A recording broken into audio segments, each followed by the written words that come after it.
Well, I'm back, and it's been a hot... No, it hasn't been a hot summer. It's been really miserable and wet all summer, actually, in the UK.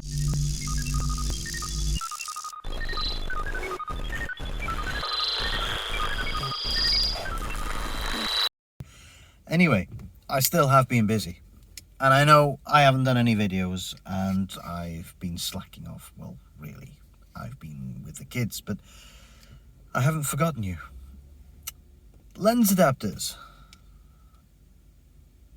Oh, that looks bloody horrible, doesn't it? Lens adapters. Yeah, the next ones coming out are going to be the Helios 44-2 and the Minolta ROKKOR 1.7. Now, the ROKKOR isn't so great, but the Helios, that's really super sweet, and I think a lot of you are going to really like that. I'm just about to 3D print it now, so well, not right now obviously, but I'm going to 3D print it in the next day or two. It's ready, it's been ready for ages, but I've had other projects to work on and I've been sort of backlogged with other things. But now I'm back on it, back on the case, and we're going to print some of these things out. They'll be on eBay, so you'll be able to, you know, either buy them for the buy it now price or send me a best offer and see what you think. It all depends on the Helios lens. Mine's a bit scratched, yours might not be, yours might be good, yours might be worse. You know, it's one of them. But one thing is guaranteed, it will work much better than the adapters that you can buy that are available at the moment. So you'll get a genuine experience, you'll get the original experience on your Nikon, and I think that's the important thing. So if you look for a really nice Helios lens, you'll be really, really impressed with what it can do. Me, myself, I used to think they were just blurry old Russian lenses. I didn't think much of them at all. But they do have character. They're quite nice. Depends on the skill of the cameraman, doesn't it, I suppose? So I know there's some amazing photographers out there, and you know, using Nikon, if that's what you've got, then I would say you're missing out if you're not using one of these Pixelvalve adapters. Of course I would say that, wouldn't I? I would say that.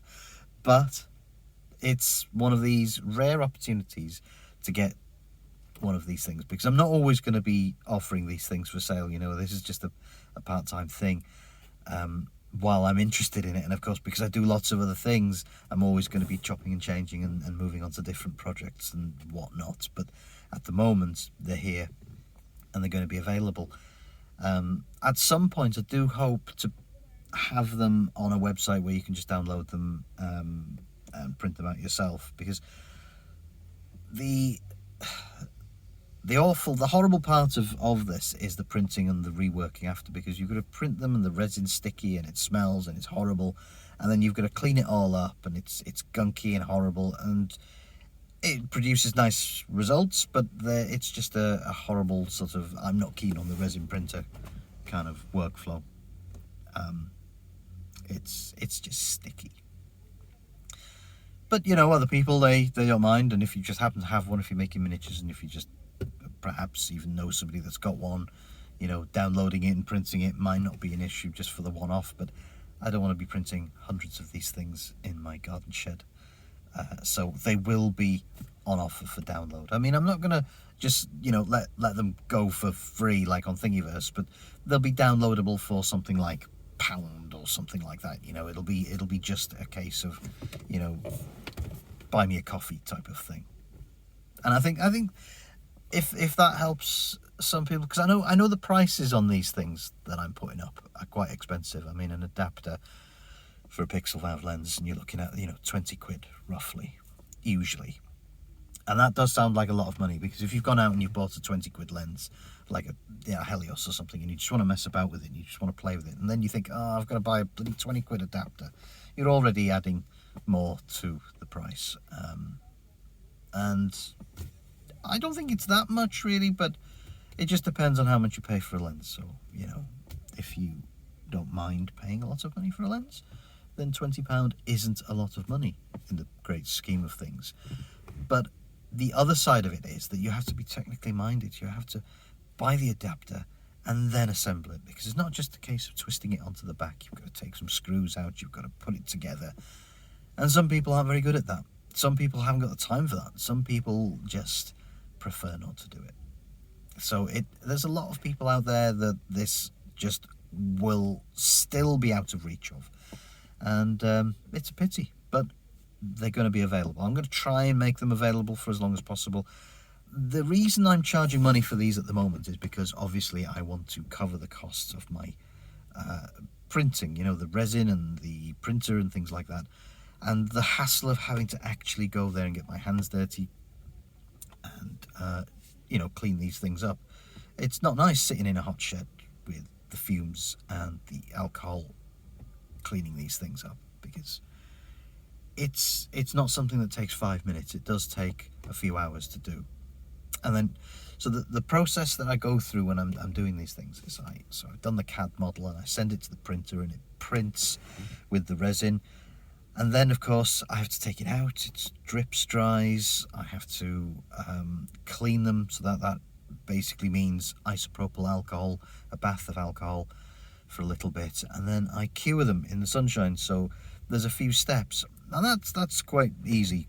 But when it comes to taking the support structure off the lens back, that's the thing that really takes the time, because you've got to carefully take it off with a knife, and then you've got to sand it to make it really sort of pleasant to look at and feel. And of course, because then it's kind of sanded and a little bit rough, you've got to spray it with a coating of something quite strong, like it's spray paint essentially, but it's tougher than spray paint, so it's more rugged and hard wearing. But all of that takes time, and that's why I have to charge like £20 or so for these things, because there's a lot of my time that goes into it. It's not just a case of pressing a button, it prints, and there we go, I post it off to you. It's not like that. But, you know, if you would rather do the work yourself, I could easily print them and just send as is. That would save you a lot of money.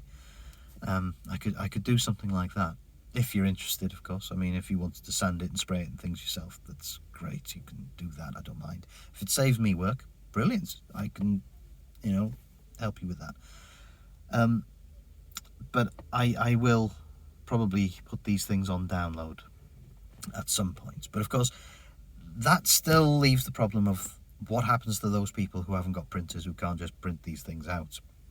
I don't know. Maybe I might do the odd one to sometimes by request. I don't know. It just depends.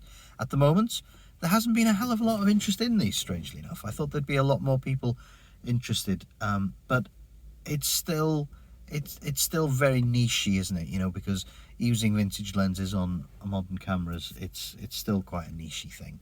So anyway, I just wanted to update you and let you know where I am, what I'm doing, where we're up to, that I haven't forgotten about you. I know it's been a long time since I did the last video, but it's you know, from one day to the next, the different things happen, and you know, with kids being home over the summer and things, I don't always have the time to do it. But there we go. Keeping you posted.